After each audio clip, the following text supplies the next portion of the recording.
Dr. Rakhi Roy to present us with the inaugural song. আমি তোমারি মাটির কন্যা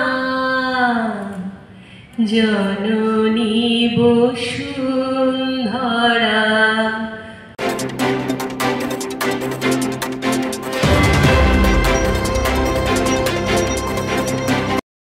I forgot her name. Rita Di, what's her name? Trafficking. She came. The police officer. The last time in our last meeting, she came and she expressed that how she saved a number of child from trafficking.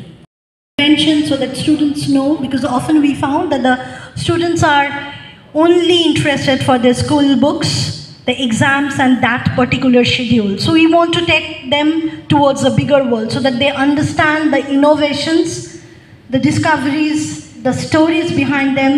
Our experts, they tell the scientists' lifestyle. The land-based knowledge. Secondly, marginalized of indigenous worldviews where traditional practices were termed as unscientific. Erosion of indigenous languages. So many local languages were there. They were all merged and then given a national language in most cases. Colonial education system which gradually moved away from the Gurukul to a structured schooling. Then denial of legal recognition, which was most important. The indigenous rights to land and intellectual traditions were often ignored and invalidated. This is what happens, which we always say.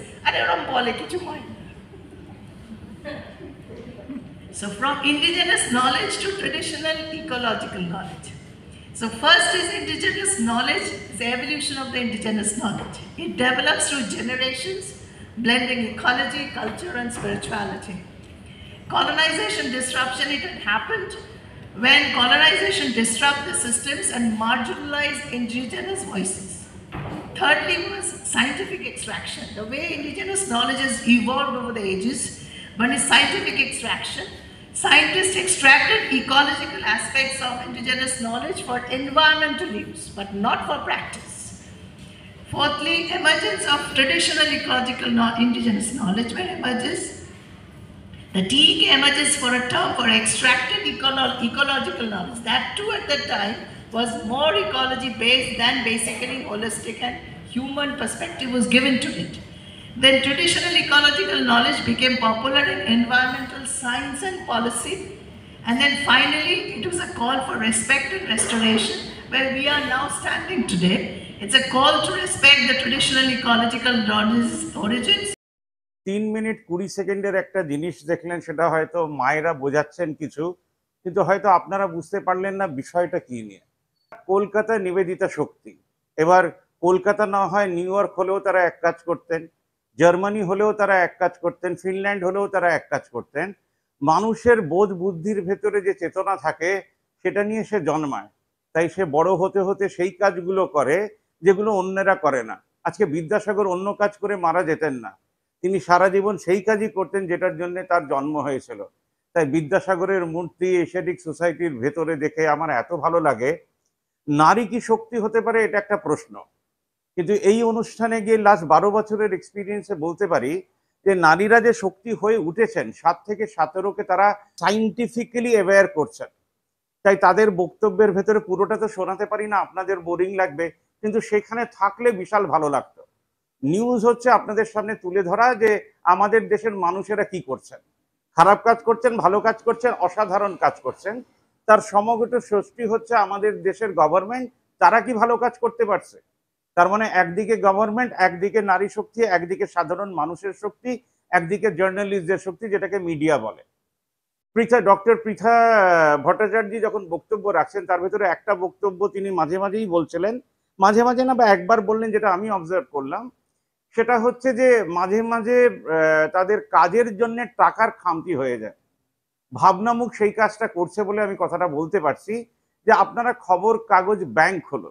খবর কাগজ bank হচ্ছে পুরনো খবরের কাগজ, খাতা, বই স্কুলে কলেজে জমা দিতে বলুন, যেহেতু আপনাদের স্কুল কলেজ নিয়েই কাজ। তার মানে আমি ধরে নিচ্ছি আমাদের দেশে যে কটা স্কুল কলেজ আছে সেখানে আপনাদের একটা চিঠি যেতেই পারে। তারা যদি মাসে 1000-2000 টাকাও জেনারেট করে, সেটা আপনাদের ফান্ডে পাঠাতেই পারে। তাহলে 7 থেকে 17 যেখানে যেখানে আপনারা কাজ করছেন সেখানে আপনারা পৌঁছতে পারবেন, নারী শক্তিতে আরো মানুষকে নিতে পারবেন, তাদেরকে পে করতে পারবেন এবং ভারতবর্ষের কোনায় কোনায় আপনারা পৌঁছে যাবেন। আপনাদের কথাবার্তাদের ভেতরে কোথাও একটা লিমিটেশন পেলাম ইন ম্যানেজমেন্ট। আজকে ধরুন একটা গ্রামে কোনো স্কুল নেই, কোনো পড়ানোর জায়গা নেই, তো সেখানে আপনাদের রিপ্রেজেন্টেটিভ যেতে পারে বা ভাবনামুখের রিপ্রেজেন্টেটিভ যেতে পারে। যদি আপনারা সত্যিকারের খবর কাগজ ব্যাংক খোলেন তাহলে আমিও আপনাদের পেড পার্টনার হতে চাইব, কারণ ফ্রিতে কাজ করব না, এটাই ঠিক করেছি। ফ্রিতে কাজ করতে গিয়ে অনেক বদনাম শুনতে হয়। তাহলে আমাদের দেশে স্কুল কলেজ, বাংলারই স্কুল কলেজকে যদি আমি ধরে নিই লাখ লাখ টাকা উঠতে পারে, তাহলে সেই গ্রামে আমি ল্যাপটপ দিয়ে আসতে পারি, ডেস্কটপ দিয়ে আসতে পারি, সোলারাইজেশন অফ দ্য গ্রাম করে দিতে পারি। তাহলে জীবনে তাদেরকে ইলেকট্রিক বিল দিতে হবে না। আর আমাদের দেশে যে 26,000-এর ভেতরে 18,000 যোগ্য টিচারদের চাকরি যাচ্ছে, তারা এক একটা করে সাবজেক্ট পড়াবেন এবং তাদের বেতন দেশের মানুষ দেবে। আমাদের দেশে জাজবাবু যেহেতু কোনো সুরাহা দিতে পারলেন না, সিএম কিছু সুরাহা দিতে পারলেন না, এই ধরনের যদি কোনোদিন ভাবেন, সায়েন্স মানে শুধু সায়েন্টিফিক স্টাডি নয়, সায়েন্স মানে মানুষের জীবনেরও উন্নতি। তাই প্রত্যেকটা গ্রামে নিবেদিতার সেন্টার হোক, এটা মন থেকে চাই। আপনাদের বক্তব্য অসাধারণ লাগলো। আপনাদের কিনোট স্পিকার যিনি দিলেন, জুলজিক্যাল সার্ভে ডিরেক্টর, তার কথা অসাধারণ লাগলো। এবং এত সিম্পল যে সায়েন্স হতে পারে সেটা আপনাদের ওইখানে বসে শোনার পরে বুঝলাম। কোনো সাবজেক্টই খুব কঠিন নয়, যদি যে পড়াচ্ছেন তিনি যদি সহজভাবে পড়াতে পারেন।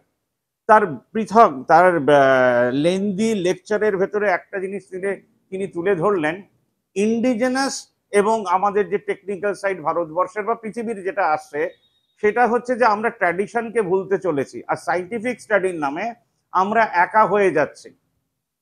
তো আশা করি আমার এই অনুষ্ঠানের পর নয়, আমাদের দেশের মায়েরা তারা ওয়াল অফ ডেমোক্রেসিকে যদি সত্যিকারের এস্টাবলিশ করতে পারেন, তাহলে পাড়ায় পাড়ায় মারা যদি এক হন, তাহলে নিবেদিতা শক্তির সঙ্গে তারা যদি অনলাইন চ্যানেল নিবেদিতা শক্তির নিশ্চয়ই আসে, তো তাদের সঙ্গে জুড়ে হয়তো দেশটাকে অনেকটা এগিয়ে নিয়ে যেতে পারেন। 7 থেকে 17 এর বাইরে যারা পড়ে আছেন, যারা সাইন্টিফিক্যালি সেইভাবে স্ট্রং না, তারাও দেশকে লিডারশিপ দিতে পারেন। তাই সবচেয়ে শুভ কামনা করি যে 14 বছর ক্রস করে 18 যাক, 18-র পরে 1800 বছর যাক। আমরা হয়তো মারা যাব, কিন্তু নারী শক্তি থাকবে, কারণ সে জন্ম দেয়, সে এআই এর কাছে হেরে যাবে না। এই প্রার্থনা মন দিয়ে করি। আমাকে শোনার জন্য ধন্যবাদ। চ্যানেলটিকে পারলে সাবস্ক্রাইব করবেন। আমি Naresh Jain.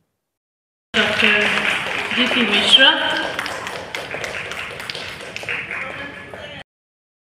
Dignitaries, distinguished guests, dear participants, dear my beloved students and friends, Namaskar.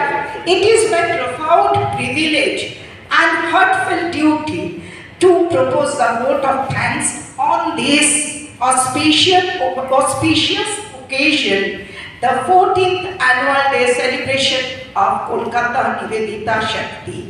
We believe this 14th annual day is the 14th birthday of Kolkata Nivedita Shakti. Kolkata Nivedita Shakti is one of our child, one girl or one lady of 14